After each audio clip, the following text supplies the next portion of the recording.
আজ আমার বিয়ে। আহা! ভাবতেই খুশিতে লাফাইতে ইচ্ছা করতেছে।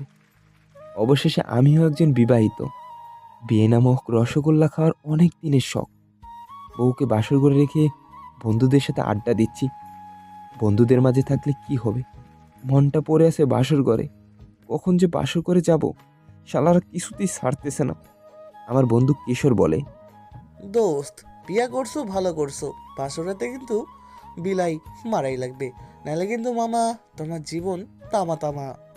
বলার পরই ব্যাককলগুলায় হু হু করে হাসা শুরু করছে। এরপর জুয়েল বলে, এ দোস্ত, না ওরা তর সইছে না, ওরে আমরা ছেড়ে দেই। যা বেটা, বউর আঁচলের তলায় যা। অবশেষে হারামিগুলায় আমাকে ছাড়লো। মন্ডাই চাইতেছে হুসাইন বোল্টের মতো দ্রুত গতিতে বাসর ঘরে দিকে দৌড়ে যাই, কিন্তু বাড়ির লোকজন কি ভাববে?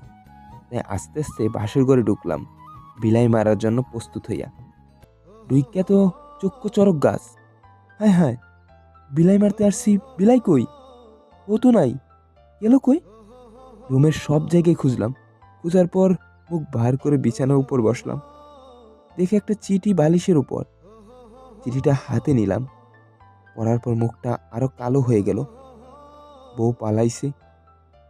চিৎকার দিলাম, মা, আমার বউ কই? মা দৌড়ে আসলো চিৎকার শুনে। কি রে, কি হয়েছে? আমার বউ পালাইছে। ওই ব্যাককল, কি কস? মা, আমার বউটা শেষ পর্যন্ত পালাইয়া গেল। এখন আমার কি হবে? হারামজাদা, পড়ালেখার নাম গন্ধ নাই, আর উনি ঘুমায়া ঘুমায়া বউ পালানোর স্বপ্ন দেখে। হ্যাঁ, মা কি বলে? আমি তাহলে স্বপ্ন দেখতেছিলাম? ইস, মায়ের সামনে পেস্টিস পুরো ফালুদা হয়ে গেল। লজ্জায় আমার মাথা নষ্ট। তবে মনে মনে খুশি হলাম। এটা স্বপ্ন ছিল, বাস্তব না। আসলে আমার দোষ না। সুভাষ সব সময় আমাকে বলে আমি নাকি ক্যাবলা কান্ত মার্কা স্মার্ট। বিয়ের পরে নাকি আমার বউ পালাইবে। সারাক্ষণ শুধু এই কথা বলে তো। তাই এখন ঘুমের মধ্যেও বউ পালানোর স্বপ্ন দেখি। শোভা হচ্ছে আমাদের বাসার মালিকের মেয়ে। অনার্স প্রথম বর্ষে পড়ে, আর আমি হচ্ছি আশিক। ঢাকার একটা প্রাইভেট ভার্সিটিতে কেমিস্ট্রি নিয়ে অনার্স করছি, এবার তৃতীয় বর্ষে। শোভার আমি একই ভার্সিটিতে পড়ি। মেয়েটা সবসময় আমাকে শাসন করে। আমি বয়সে আর ক্লাসে ওর থেকে বড়, কিন্তু ওর শাসন দেখলে মনে হয় আমি ওর থেকে অনেক ছোট। এই মেয়েটার জন্য আজ পর্যন্ত প্রেমই করতে পারলাম না। যে মেয়ের সাথে প্রেম করতে চাই, প্রথমে অগ্রগতি ভালোই থাকে, পরবর্তীতে শোভা বারাবাতে ছাই ঢেলে দেয়। কয়েক মাস আগের কথা, আমি যাচ্ছিলাম আমার ক্লাসমেট সীমার সাথে দেখা করতে। সীমা ছিল আমার ক্রাশ।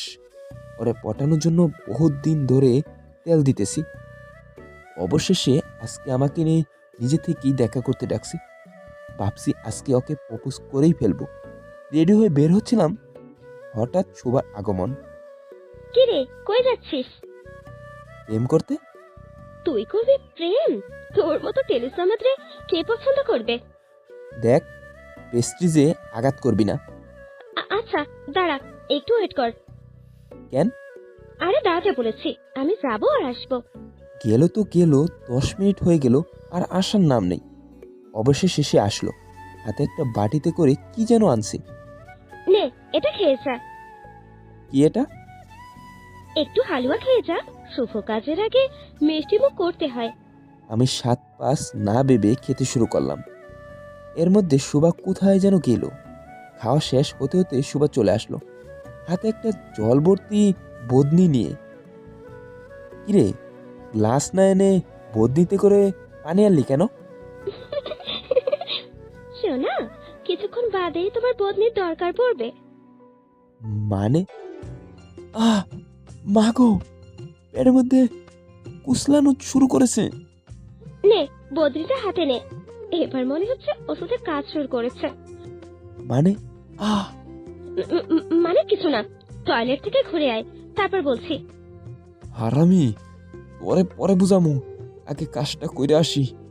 বলে আর দেরি করতে পারলাম না, সোজা হুসেন বোল্টের মতো দৌড়ানি দিলাম। ভবতরে ধ্যান মগ্ন বাবার মতো বসে আছি আর ভাবতেছি কপালে আজ কি আছে কে জানে। কাজ সেরে বের হলাম। আহ, পৃথিবীতে এত সুখ আর নেই। নিজেকে সুখের রাজ্যে রাজা মনে হচ্ছে, কিন্তু সুখটা বেশিক্ষণ স্থানীয় হলো না। আবার দৌড়ানি দিতে হলো ধ্যান কক্ষে, মানে টয়লেটে। হারামজাদির জন্য আজকে অনেকবার টয়লেটে দৌড়াইতে হয়েছে। অবশেষে যখন বেগ কমলো, ফোনটা হাতে নিলাম, সীমাকে ফোন দিলাম। হারামজাদা, আমাকে আর কোনো দিনও ফোন দিবি না, কথাও বলবি না। কেন? আমি কি করলাম? কি না করছস? তুই বললেই তো পারতি যে তুই আসতে পারবি না, শেষে কিনা তোর বউরে দিয়া আমাকে অপমান করাইলি। কি কস? আমি তো বিআই লাইনটা কেটে দিল। আমার আর বুঝতে বাকি রইল না, কাজটা শুভা করছে। হারামিটার জন্য আমার প্রেমের হাতিকড়ি হবেই না, কিন্তু আমার তো প্রেম করাই লাগবে, নইলে কার না কার গার্লফ্রেন্ড বিয়া করি আর বাসরাইতে বউ পালাইবে। না না না, কোনো রিস্ক নেওয়া যাবে না, প্রেম করেই বিয়া করতে হবে। প্রেম ছাড়া কোনো গতি নাই। কিন্তু শোবার জন্য তো প্রেমই করতে পারবো না, তাহলে ফেসবুকে পাড়ি জমাইতে হবে। আমার ফ্রেন্ড কিশোরও তো ফেসবুকের একটা মেয়ের সাথে রিলেশন করে, তাহলে আমার ফেসবুকে একটা মেয়ে আছে তুষার শুভ্রা নামে। মেয়েটা তো সারাদিনে আমাকে জ্বালায়, তাহলে ওকে অ্যাকসেপ্ট করব। তবে সাবধানে, যাতে শোভা কিছুই জানতে না পারে। জানলে আমার এবারও প্রেম করা হবে না, দেখা যাবে এবারও পিছে বাঁশ হাতে বদনি ধরাই দিবে।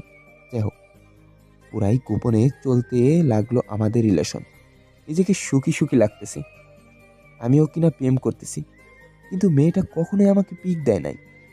বলে দেখা করলেই একসাথে দেখে নিতে, এটা সারপ্রাইজ হিসেবেই থাক। অনেক চেষ্টা করে রাজি করাতে না পেরে অবশেষে মেনে নিলাম। কিছুদিন পর আমরা সিদ্ধান্ত নিলাম যে আমরা দেখা করব। আহা, অবশেষে শুভ্রাকে দেখতে পাবো। মনে যেন খুশি ধরে না। নির্ধারিত দিনে বাসা থেকে সাবধানে বের হচ্ছি, যাতে শোভা না দেখে। দেখলে হয়তো আবার কোন পেছে ফালাইয়া এবারও আমাকে হাতে বদনি ধরাই দিবে।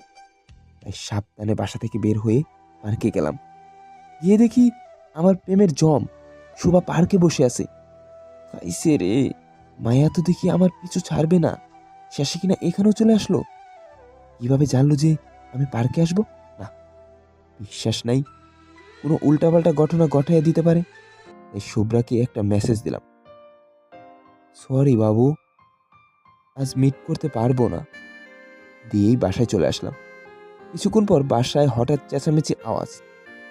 বাবা আমাকে ডাকলো। গেলাম, গিয়ে দেখি শোভা কাঁদছে, আর বাবা আমার দিকে চোখ পাকিয়ে তাকিয়ে আছে। মাও দেখি একই স্টাইলে আমার দিকে তাকিয়েছে।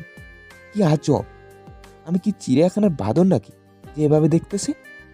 কিরে, ও কি বলতেছে? কি? আঙ্কেল, ও আমার সাথে অনেক বড় প্রতারণা করেছে, মিথ্যা আশ্বাস দিয়েছে, আর এখন আমাকে ঠকিয়েছে। হারামজাদা, মানিজ্য তো রাখলি না। আঙ্কেল, এখন যদি আপনি কোনো ব্যবস্থা না করেন, আমি আমি কিন্তু সুসাইড করব। ওই, আমি কি করছি যে তুই কাঁদতেছস? চুপ আহমাম, এখন কিছু বুঝছস না। যা করার আমি করব, তুই কোনো কথা বলবি না। তারপর ওই দিন সন্ধ্যায় আমার সাথে শোভার বিয়ে দিয়ে দিল। বাসর করে শোভা বসে আছে, আমি বাইরে বন্ধুদের মাঝে বসে আছি, মুখ কালো করে। কিশোর বলতাছে, মামা, শেষে তুমি পুরা মুরগি হইয়া গেলা। থাক মামা, দুঃখ নিস না, যা বাসর ঘরে যা। পরে বিদায় দিয়া সোজা ছাদে চলে গেলাম। রাত তখন প্রায় 12টা।